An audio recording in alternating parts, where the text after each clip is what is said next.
Good morning from Panhandle Outdoors with Winston Chester. Panhandle Outdoors, your source for fishing, hunting, and information for folks who enjoy the great outdoors.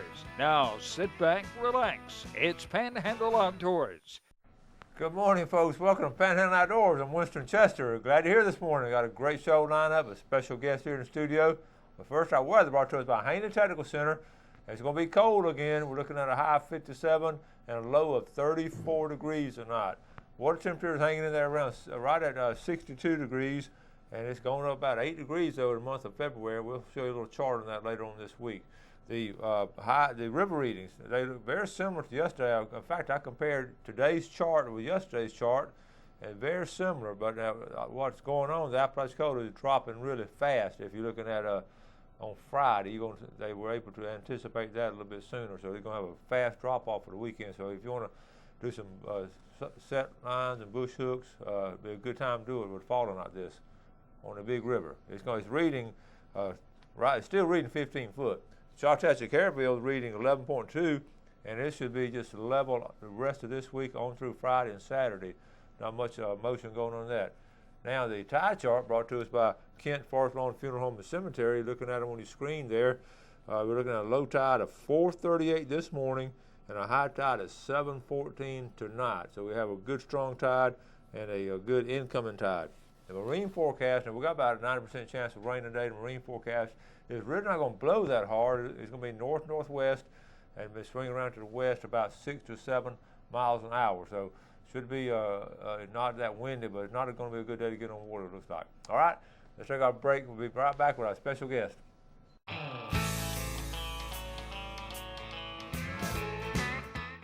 Welcome back, and welcome Captain Ken Paramore. Good morning, glad to be back. Better known these days as Captain Deerslayer Paramore. You had quite a year this year, buddy. I don't know, these critters in the woods about to kill me. I'm telling you, you ended up getting 3, right? I was able to get 3 throughout the season. So 3 nice ones. Yeah, it was about 1 a month, I guess, if you count December, January, and February. Yeah. But you know what? It's just what keeps driving you is that next. You're thinking of that next big one, and it's not so much as how many you can get. It's the one I got in December was an average deer, and then a little better one in January, and then I got a pretty good one here when that very coldest day. Yeah. And he was the best one of my season this year. But then after that, you check your game cameras and you keep seeing pictures of ones you think are bigger, or they're in a different place you want to try, and it just keeps that drive to get that bigger one is what keeps you going. I guess. Yeah. We all feel that. And it wears you out, because right there at the end of the season, I got a picture of one on the game camera he was sure enough a good one, and it just makes you want to go more. Mm-hmm. Then you end up going more, which ends up 3 or 4 in the morning and stuff. It'll wear you down after a while, and then of course he doesn't show up, so then you get frustrated. But it was good. It's not over yet, as you know. Still got a little bit of time left. It's supposed to turn cold here in the next 3 days, and we're still in our archery / muzzleloader tail end of the season. It's narrowed down to about a week. Now let's see, we can hunt this week with a muzzleloader or crossbow or a bow. Or regular bow. Yeah, all the way through Sunday. Okay. And Sunday, that's the end of it altogether. Our rifle season ended this past Sunday. Yeah. And then the archery muzzleloader opened Monday, which will run through Sunday. It used to be around 10 days. I guess it's about 6 now, maybe 7. Yeah.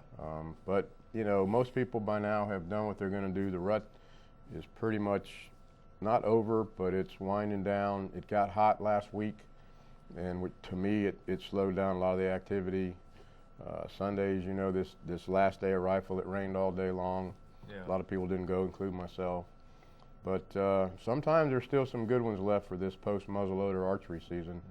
Mm-hmm. And then it'll be a couple weeks off until spring gobbler opens. Yeah. And with that said, there's a youth turkey hunt on the weekend prior to opening of spring gobbler, which is March the 8th. March the 8th, right. there'll be a youth turkey weekend or hunt, and that one you have to be 16 or under, have to be accompanied by an adult that's at least over 18. Mm-hmm. If the adult hunts with the youth, if they're going to call and participate in the hunt, they have to have a hunting license and a turkey stamp. Mm-hmm. If they just want to go and sit, and the youth under 16 wants to do the calling and the hunting and all, they don't need to have that. And it's an opportunity to get out, a weekend before the season for the rest of us is. And of course, our general spring gobbler season opens March 15th. I see a lot of people have that circle on the calendar. Oh yeah, including myself. It's another killer month and a half, and that'll run through April the 20th. Okay. So we get 4 to 5 weeks of spring gobbler season up here, and of course there are some rules that we need to go over about the spring gobbler hunting, which is around these feeders. A lot of people end up, their feeders are either running 24/7, 365, or they are letting them run until they empty out.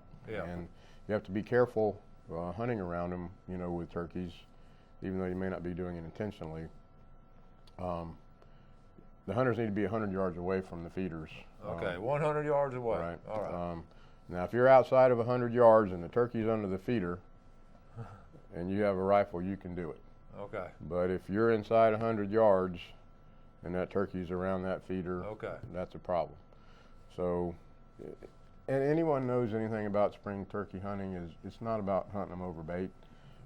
It's about the art of calling them in, right, and watching the display and the strutting that he does when he starts coming in. And he's the wariest rascal in the woods as far as I'm concerned, and it is hard to get him up there within shotgun range. Mm-hmm.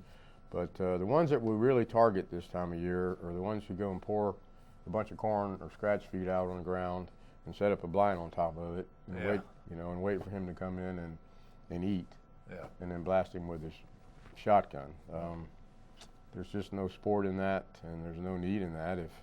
If anybody has any knowledge at all about spring turkey hunting, the satisfaction you get out of it is calling him in the range and shooting him. I think all the sportsmen feel that way about it too. They do. All right, we got some good news about red snapper season. Let's take this break right now, and we'll be right back.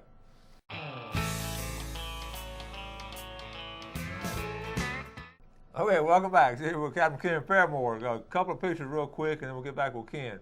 First one out of Econfina Creek. Check out this 70-pound snapping turtle.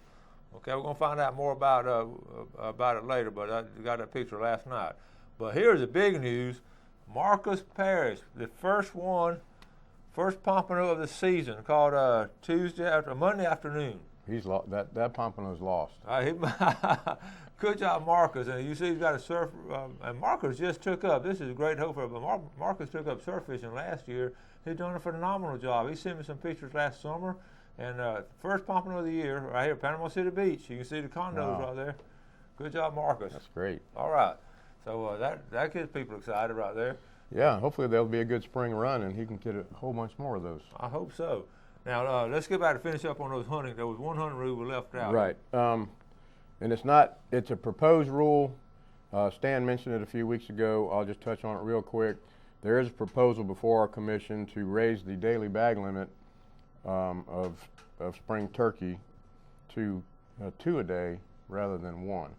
Okay. And that's not in effect now. I want to stress that we're still under the rules that we've had for a long time. It's 1 a day, 2 per season for this upcoming season. If in fact that passes, it won't be until next hunting season that'll be effective. The season bag limit would still remain at 2, but it would allow people to take 2 gobblers a day if they chose to. Mm-hmm. What that would be a detriment for is the guy who goes out opening morning and gets his bag limit of 2 that day. If this passes, that means he's going to be done for the season. And I don't know about you, but I would want to keep going more and spread out my bag limit if you're able to get to over the course of the 4 or 5 weeks. Yeah, that doesn't make sense. If you're an outdoorsman, you want to sort of enjoy the outdoors, not just talk about bringing back meat. I don't know, but It's in the hopper, and it could pass. Our commission could pass it, and I guess we look at it like it doesn't matter to the FWC when you take your 2 gobblers. If the season limit remains the same, whether you want to take them the first day or spread them throughout the season, I guess who cares? So that's probably the logic behind it. It doesn't really affect the population any if people obey. 2 is 2 regardless of when. So, and there is a deer management proposal in the hopper. Stan touched on that. It's possible next season there'll be some antler restrictions in Zone D, which is where we are, north and south of I-10. There'll be it's possible that there will be a point restriction south of. I think it's 2 on one side, and then north of I-10 would be 3 on one side. And they're proposing moving the doe week to doe weekends instead of 7 days straight.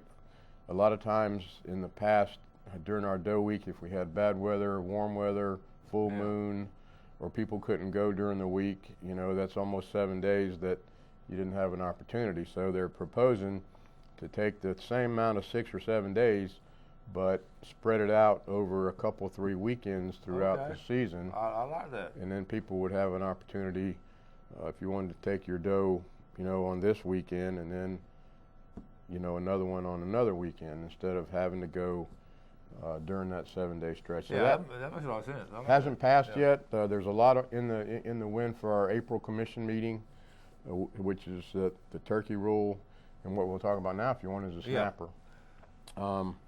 There's another proposal before our commission, and our commission is entertaining, and they will finalize it in our April 15th commission meeting to increase the opening of red snapper in state waters to the Saturday of Memorial Day weekend. Okay. They talked about it at our last commission meeting in Tampa, and they tabled it until the April commission meeting. It's not a done deal, but if it does pass, or they choose to pass it, it will mean that we'll have 52 days of red snapper as opposed to the 40-day that was initially set. This is in state waters only. Okay. Which the main, I think, gist behind it is it's the first really busy weekend that people are getting out of this winter doldrums. Our boating season is just kicking off. We seem to have plenty of red snapper in state waters, to allow this opening early. And it would be a good thing, not only would it be our busiest boating weekend of the year, which is normally Memorial Day weekend, it would give people the opportunity to go and catch, their 2 red snapper in state waters. So, again, it's not done. It is before our commission. They are entertaining it, and a lot of people hope that it does pass in April. So there is a possibility of catching red snapper a little sooner than June 1st, which is what we thought. Well, I like that. That's a good idea. A lot of private boaters go out. I'm sure some of the head boats will be taking advantage of it. And for us, it's just adds to our busy. Y'all gonna have to go double duty or something.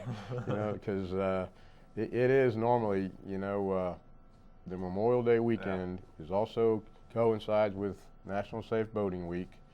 For people like us up here who have not been able to boat as much because of the weather, it's usually a big push to get out on the water Memorial weekend. Right. And then now we'll have, even more people, because hopefully they will be able to go, and catch red snapper. So we haven't heard there don't be any changes on sizes of any fish in particular, red snapper, everything, the sizes all be the same. So size will be the same, bag limit will good. be the same, but just have to remember we have to stay inside of 9 miles, the state waters. There's plenty of snapper out there right now.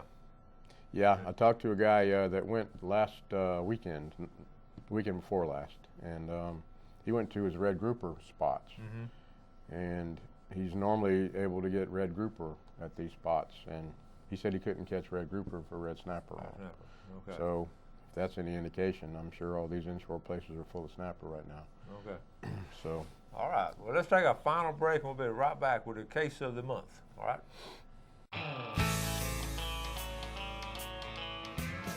All right, welcome back. So here with Captain Ken Paramore. Let's first look at our fishing game forecast. Our times for today brought to us by Mark Coward of Edgewater Beach Realty, 832-6000. And our times today, 9:23 to 11:23. That's on up in the morning, but check out this rain and thunder and lightning.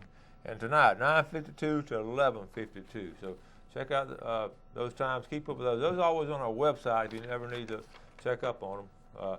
I also want to mention again, coming up this Sunday, well actually Saturday and Sunday, the Holmes Creek Baptist Church up there in Shipley. They're having their 11th annual Wild Game Feast, and I haven't spoke much about this speaker, but I've read about Paige Patterson. He's been in 72 nations, hunted all over the world, and just it seems like he'll have a great story there on Sunday morning at 10:30. So I invite y'all up there. I'm certainly going to try to make. Hope to see some of y'all up there this weekend. All right. So. One more quick thing for when we're on saltwater is the steam plant canal or Warren Bayou. I want to remind everybody it does open March 1st, which is this weekend, and it's supposed to be cold the next few days towards the end of this week. And if that's the case, the fish will probably still be in there. There was a lot of reports of a lot of good fish caught during the closure and released. So if that holds true, that steam plant canal will probably be a good place to catch some nice fish when it opens on the 1st. Okay. And it'll be legal to do so. All right, let's get to Ken, our case of the month. I know these guys aren't road scholars. These guys are usually all busting this case of the month. You know, tell us about this latest one. I've been doing this for 34 years in May coming up, and it never ceases to amaze sometimes the mentality of some of these people that we catch. Long story short, our officers, there was 3 or 4 of our officers that did a decoy detail on one of our local highways here in Bay County, you know, where they set what we call the replica deer on the side of the road, and they sit back and wait, and somebody it helps curtail road hunting, shooting from the highway, and shooting and hunting at nighttime. It all, you know, it comes at the same time or goes together. And we do these operations periodically throughout hunting season, and invariably we catch people that shoot these fake deer. But this particular night, it was late at night, local highway here in Bay County, a truck comes by. It's obvious that they saw the deer either with their headlights or a spotlight. I don't remember which they had, and they slowed down real close to it, and our officers thought they were fixing to blast it. You know, that's just normally how they do. They'll ease up there and then they shoot. Well, they slowed down, looked at it, and they went on. And the truck was gone, so they started, you know, darn it, they didn't do anything. And sometimes people do just look at them. But I don't know how much time went by. 20, 30 minutes went by, and all of a sudden here comes a vehicle coming by from the opposite direction. It does the same thing. Well, when it got in front of the officers where they were sitting, they could tell it was the same truck. That's what came by earlier. And all of a sudden it slowed down, did the same thing, but this time going the other direction, and then they started blasting. And they shot at it a couple of times, and obviously it didn't fall or do anything, so they took off and we stopped them. And of course they had the spotlight and the gun in the front and two open containers of alcohol. And so during the interview, when the officers asked them, well, when you came by the first time, you know, why didn't you shoot? And you came back by this time and you shot them. And one of them said, well, we needed some beer, and we were going to go up to the junior store to get some beer, and we said when we come back, if the deer's still there, we're going to shoot it. Oh, man. So they went to the store, they got their beer, they opened their containers, they put them in the front of the truck with them, they came back by, the deer was still there, and they blasted them and got arrested. That's amazing. So, you know, how long have y'all been roughly doing the FWC deer? Late 80s, early 90s. I remember when it first came out, and a lot of people got fooled and all by it, and y'all caught a bunch of people. And nowadays, we use actual taxidermy mount, full mount deer with a robotic head, and we control them with a controller. Years ago, a lot of us took a piece of plywood and cut it out as one and covered it with an old deer hide and set it back and maybe put some reflective tape on the eyes, and it worked the same way. But nowadays there's companies that are making them for us, and they cost over $1,000. And it's an actual, full body mount deer. Yeah. On some, the legs are made in stakes, and then they put a motorized deal in the head where the head can turn, and actually they have a deal in the tail where you can flip the tail. And, most people know about it, are even more wary of it, but still, I found this out in teaching. Every year I get a new crop of students, and in that crop I've got some, great, brilliant kids, and also in that crop there's some dummies. So we get some new dummies, I guess, every year to fall for the dummies. And I guess, they get caught up in seeing that stand out there and it's got horns on it, and they don't take time to look at it real close. Of course, these were inebriated, I guess. Oh, yeah. So that didn't help their situation. But it's a deterrent, we can't have them hunting from the highways, shooting from roadways.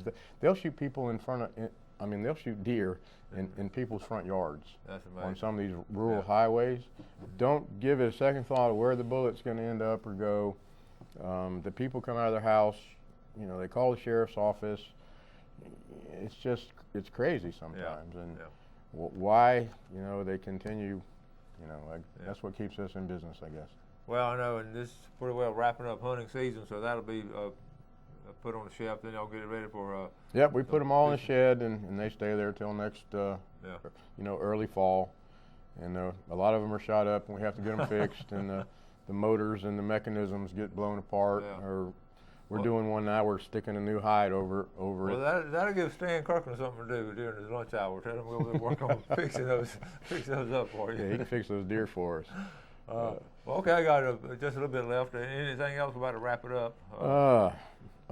It's, as you've seen by the pictures that you've taken, it's been a pretty good deer season. Yes.